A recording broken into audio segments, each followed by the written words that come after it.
kali ini kita akan membahas tentang dosa-dosa besar. Allah menciptakan kita untuk ibadah kepada Allah Subhanahu wa Ta'ala. Nah, ibadah itu apa? Ibadah itu adalah melaksanakan segala perintah Allah dan menjauhi larangan Allah. Itu intinya. Nah, sekarang yang dilarang Allah itu apa?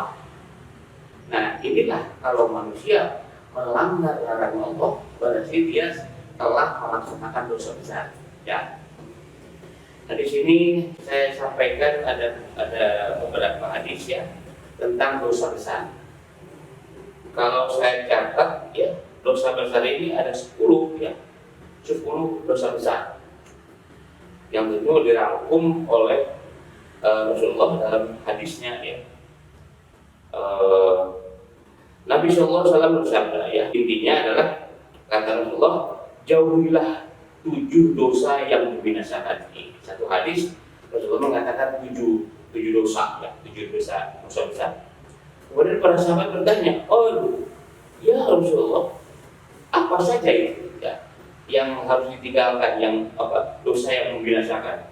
Kata Rasulullah, pertama syirik terhadap Allah ya, yang kedua sihir, yang ketiga membunuh jiwa yang diharapkan oleh Allah kecuali dengan hak, yang ketiga yang keempat makan riba, kemudian makan harta anak yatim, kabur ketika peperangan, menuduh wanita baik-baik berzina ya. Ini Bukhari Muslim ya. Bukhari nomor 2766, Muslim nomor 89 ya. Itu satu hadis. Hadis lain mengatakan al-kaba'ir tis'un ya. Jadi kata Rasulullah, dosa besar ada 9 dosa besar. Ini hadis lain ya. Yang pertama adalah syirik kepada Allah ya. Kemudian membunuh jiwa, sama dengan yang tadi hadis tadi ya. Kabur dari peperangan, menuduh wanita zina baik-baik, sama dengan yang tadi ya. Kemudian makan riba, makan harta anak yatim, melakukan penyimpangan di masjid, kemudian tidak membayar upah pekerja, kemudian membuat orang tua menangis karena perbuatan durhaka. Jadi artinya durhaka ke orang tua ya. Ini hadis Bukhari ya, dalam Adabul Mufrad ya, disahihkan oleh Albani dalam Sahih Adabul Mufrad nomor 6 ya. Ini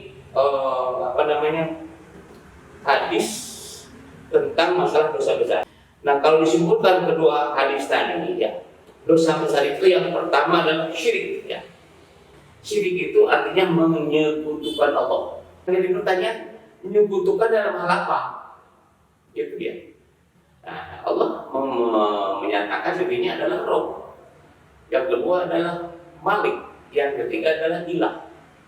Jadi dari 3 ini yang disebut musyrik itu ada 3 berarti ya. Musyrik rububiyah, musyrik mulkiyah, musyrik uluhiyah. Kemudian yang kedua adalah sihir. Nah, sihir ini adalah melakukan sesuatu, memohon kepada setan. Jadi sihir itu adalah sebenarnya pemuja setan. Jadi tidak menyembelih kepada Allah ya. Dia memohon pertolongan kepada setan, kepada selain Allah. Nah, itu namanya sihir. Nah, misalnya untuk apa? Misalnya maaf ya, ini salah satu contoh lah. Misalnya tidak tembus peluru dan sebagainya. Dia tidak meminta kepada Allah, tapi memohon kepada selain Allah, kepada setan. Itu sihir ya. Banyak sebenarnya sihir-sihir itu ya yang digunakan untuk melakukan sesuatu yang di luar kemampuan otak. Dan yang ketiga itu termasuk dosa besar, yaitu membunuh ya, membunuh orang yang bukan hak. Artinya gini, kalau dalam peperangan membunuh itu tidak dosa, karena memang sedang berperang. Tapi ini orang baik dibunuh. Malah ada hadis dikatakan bahwa membunuh satu orang sama dengan membunuh semua manusia. Itu ajaran Islam. Jadi kalau itu sudah dosa besar, jahanam gitu ya. dalam surat An-Nisa disebutkan ya bahwa dosa besar. Ya, jadi hukuman juga dalam secara hukum Islam itu harus dibunuh lagi. Ya, jadi yang ketiga adalah membunuh. Yang keempat adalah makan riba. Nah, ini makan riba ini ya dosa besar. Nah, ya mungkin tidak pada paham ya, riba itu adalah meminjamkan uang dengan berlebihan. Nah, lebihnya itu riba.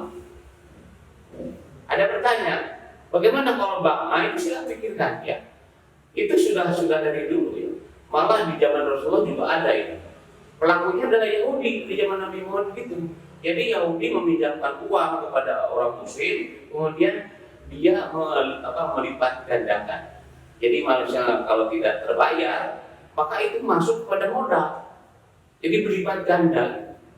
Nah, itu hati-hati ya. Mungkin kalau di kita ya, di masyarakat kita mungkin disebut lintah darat atau apa namanya, bank.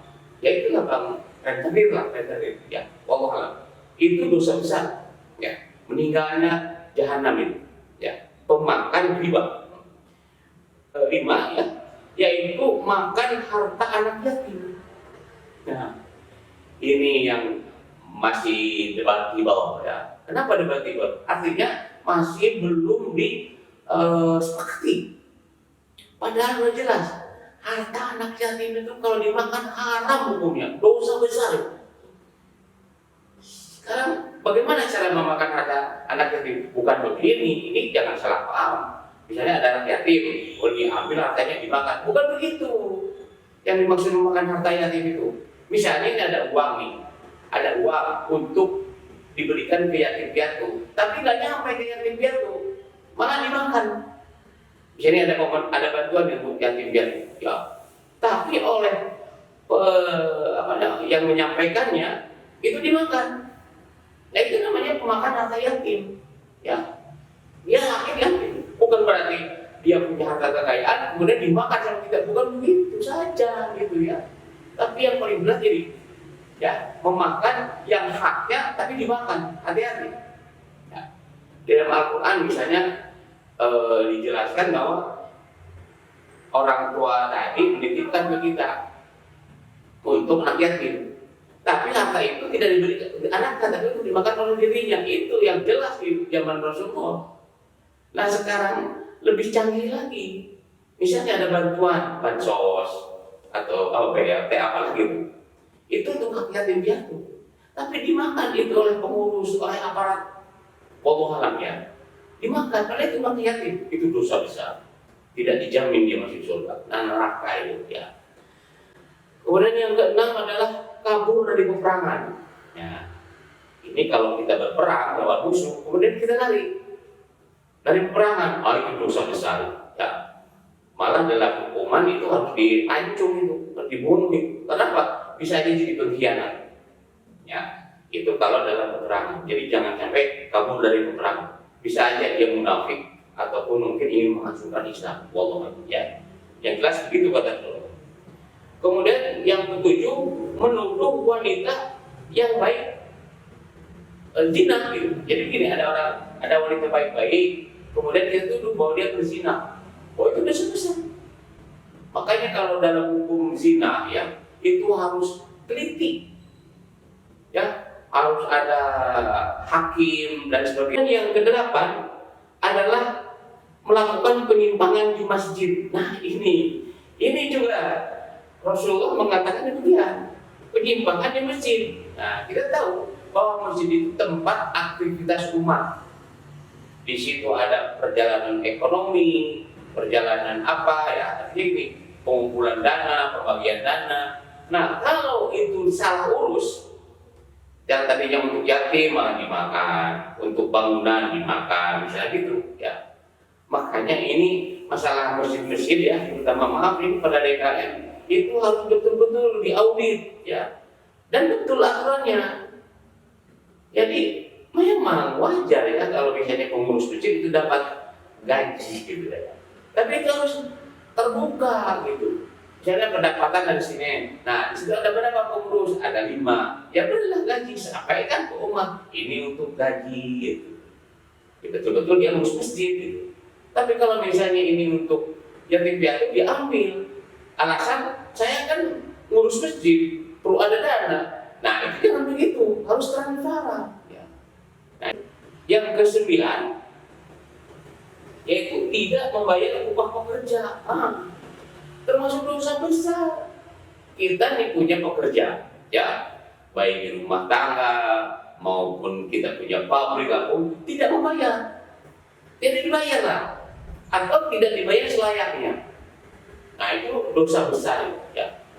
Tapi dalam hadis dikatakan bahwa kalau kita membuat pekerjaan atau memberikan pekerjaan kepada orang, kemudian kita beri gaji dan dia hidup dengan pekerjaan itu, apa kata Rasulullah? Sama dengan memelihara umat manusia keseluruhan. Bayangkan.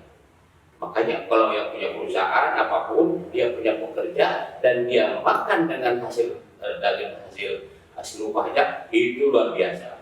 Tapi sebaliknya, ini ada jadi adil ya Islam itu. Jadi kalau punya pekerja, bayarannya dilambat-lambat, dikurang-kurang, macam-macam. Yang harusnya dapat pesangon malah tidak, yang dapat cuti malah macam-macam. Hati-hati, dosa besar ya. Nah yang ke-10 ini juga luar biasa dosanya ya, yaitu membuat orang tua menangis. Nah ini bahasa Rasulullah begitu, membuat orang tua menangis. Kenapa? Luka hati. Kenapa? Karena kata-kata anaknya, kalau sikap anaknya, jadi orang tuanya sehingga dia nangis gitu karena tidak laku anaknya itu, ya. Nah, seperti ya dalam Al-Quran kan, jangankan maaf ya memukul atau menyakiti, menyebut saja sudah dosa. Apa ya kalau kita mungkin dengan sikap yang kurang benar gitu kepada orang tua itu, misalnya apa ya, menandakan ketidaksukaan sama orang tua, menghina orang tua, waduh ya Allah ya. Saja nggak boleh, apalagi sampai luka hatinya, menangis karena tingkah laku kita, itu dosa besar. Nah itu ya pemirsa yang dirahmati Allah, mudah-mudahan kita terhindar dari 10 dosa besar itu. Kalau kita kemudian tidak sempat bertobat, tidak bisa berlebih, tidak dijamin ya, tidak dijamin masuk surga, neraka kubur. Itu saja, mungkin mudah-mudahan bisa menjadi bahan renungan bagi kita ya, dan juga bagi pemirsa yang dirahmati Allah. Assalamualaikum warahmatullahi wabarakatuh.